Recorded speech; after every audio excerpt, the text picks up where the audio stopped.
Assalamualaikum warahmatullahi wabarakatuh. Pada video kali ini saya akan menerangkan tentang standarisasi jaringan komputer. Nama saya Abdul Aziz, NIM 19051214087 dari Prodi Sistem Informasi kelas B. Apa standarisasi jaringan? Standarisasi jaringan adalah sebuah aturan main atau protokol yang digunakan agar semua hal atau pekerjaan dapat berjalan dengan baik dan komunikasi bisa terjalin dengan baik juga. Pada standarisasi jaringan terdapat dua model. Yang pertama OSI model, yang kedua TCP/IP model. OSI model atau kepanjangannya Open System Interconnect atau biasa disebut OSI.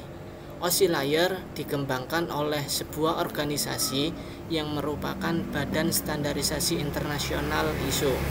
Pengembangan ini merupakan usaha untuk menstandarisasi komunikasi data antara berbagai vendor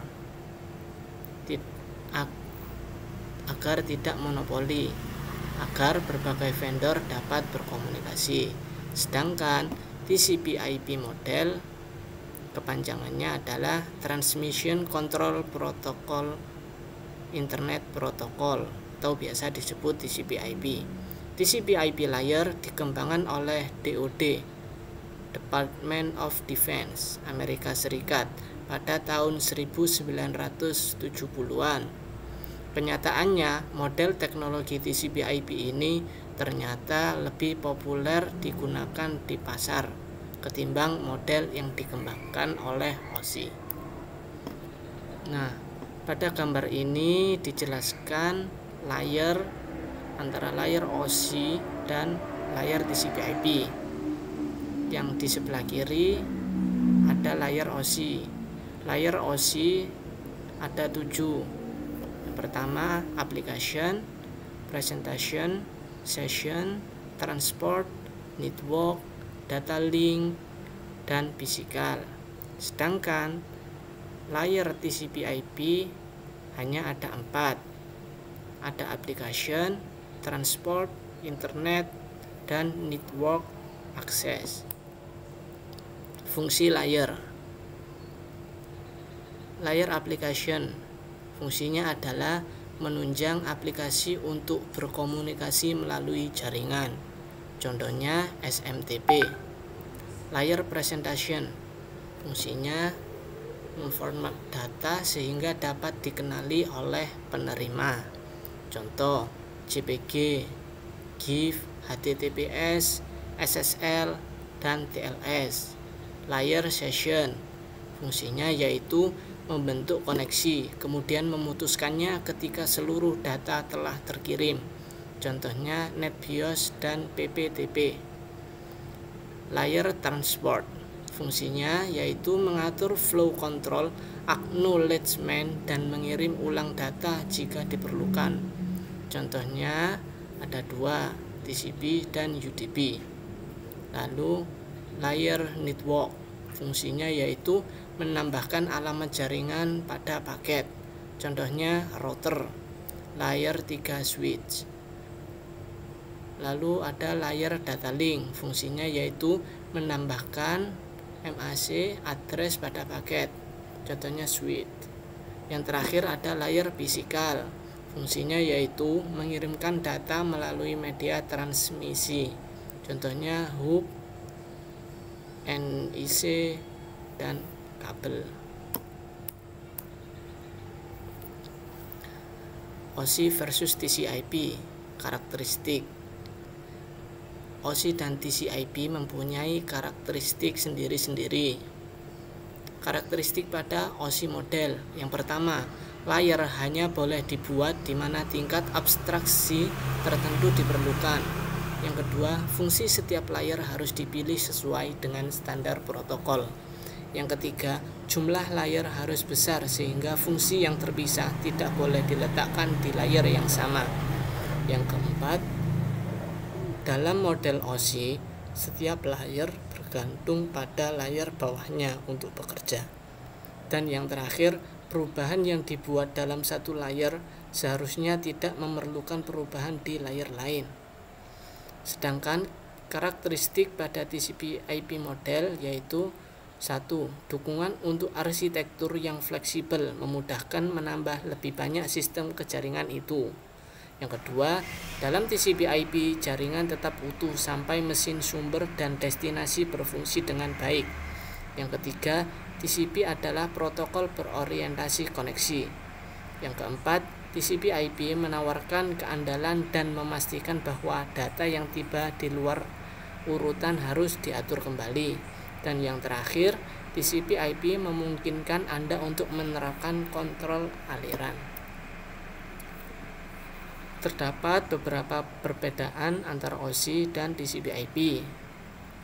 Perbedaan yang pertama yaitu pada OSI model, OSI mengacu pada interkoneksi sistem terbuka, sedangkan pada TCP/IP, TCP mengacu pada Transmission Control Protocol. Yang kedua, perbedaannya pada OSI model, OSI kurang handal, sedangkan pada TCP/IP bisa lebih handal. Perbedaan selanjutnya pada OSI model yaitu koneksi kurang dan berorientasi koneksi. Kedua layanan disediakan oleh lapisan jaringan dalam model OSI. Sedangkan dalam model TCP/IP, lapisan jaringan hanya menyediakan tanpa koneksi. Lalu perbedaan selanjutnya pada OSI model kurang populer. Sedangkan kalau TCP/IP biasanya digunakan dalam sehari-hari untuk mengakses internet atau terbilang cukup populer. Lalu perbedaan yang terakhir pada OSI model protokolnya independen, sedangkan pada TCP/IP protokol spesifik. Pembahasan selanjutnya yaitu network protocol. Network protocol adalah aturan yang ada dalam sebuah jaringan komputer yang harus ditaati oleh pihak pengirim dan penerima agar dapat saling berkomunikasi dan bertukar informasi meskipun memiliki sistem yang berbeda. Nah, di sini terdapat jenis-jenis network protokol. Ada TCP/IP, yaitu jenis standar komunikasi data yang terdiri dari sekumpulan protokol dan dipakai oleh komunitas internet secara global. UDP, User Datagram Protocol, yaitu jenis protokol lapisan transport TCP/IP yang mendukung komunikasi unreliable dan connectionless antara host dalam jaringan yang menggunakan TCP/IP. Lalu ada ICMP atau kepanjangannya Internet Control Message Protocol, yaitu digunakan oleh sistem operasi komputer jaringan untuk mengirim sebuah pesan kesalahan pada jaringan yang digunakan. Lalu ada HTTP atau Hypertext Transfer Protocol, yaitu digunakan oleh WWW sebagai sebuah identitas utama dalam jaringan internet untuk mengakses situs atau website. Lalu ada FTP atau File Transfer Protocol, yaitu protokol internet yang berjalan di dalam lapisan aplikasi sebagai standar untuk mengirimkan berkas komputer antar mesin dalam sebuah internet network. Lalu ada Ethernet, yaitu protokol menggunakan suatu metode akses berupa GSMA atau CD, Carrier Sense Multiple Access atau Collision Detection. Lalu ada LocalTalk, yaitu protokol yang dikembangkan perusahaan Apple yang ditujukan untuk komputer Macintosh dengan metode GSMA atau CA. Lalu ada Token Ring, yaitu protokol yang dikembangkan oleh perusahaan IBM dengan metode akses pengiriman informasi yang berada di dalam satu lingkaran protokol. Lalu ada FDDI atau Fiber Distribute Data Interface, itu protokol yang dipakai untuk menyambungkan beberapa komputer dengan tipe area lokal yang meliputi wilayah jarak jauh. Metode yang digunakan adalah dengan token dan topologi ring kembar. Dan yang terakhir ada HTTPS, Hypertext Transfer Protocol Secure. Protokol ini merupakan jenis protokol versi aman dari HTTP yang dijadikan sebagai protokol komunikasi dari WWW. Pembahasan selanjutnya yaitu TCP dan UDP. Definisi pada masing-masing. Definisi TCP. TCP adalah sebuah standar protokol yang digunakan di semua perangkat untuk saling berkomunikasi. Sedangkan definisi UDP. UDP merupakan bagian protokol yang masih menggunakan sistem lapisan transport TCP/IP, memiliki karakter unreliable dan tanpa koneksi antara satu dan beberapa host dalam jaringan TCP/IP. Terdapat beberapa perbedaan antara TCP dan UDP. Yang pertama, TCP adalah connection oriented, artinya melakukan negosiasi sebelum melakukan pengiriman data. Biasa disebut dengan istilah three-way handshake. Sedangkan pada UDP, dia itu berjenis connectionless. Perbedaan yang kedua, TCP memiliki dua jalur yang digunakan untuk melakukan pertukaran data yang masuk dan keluar.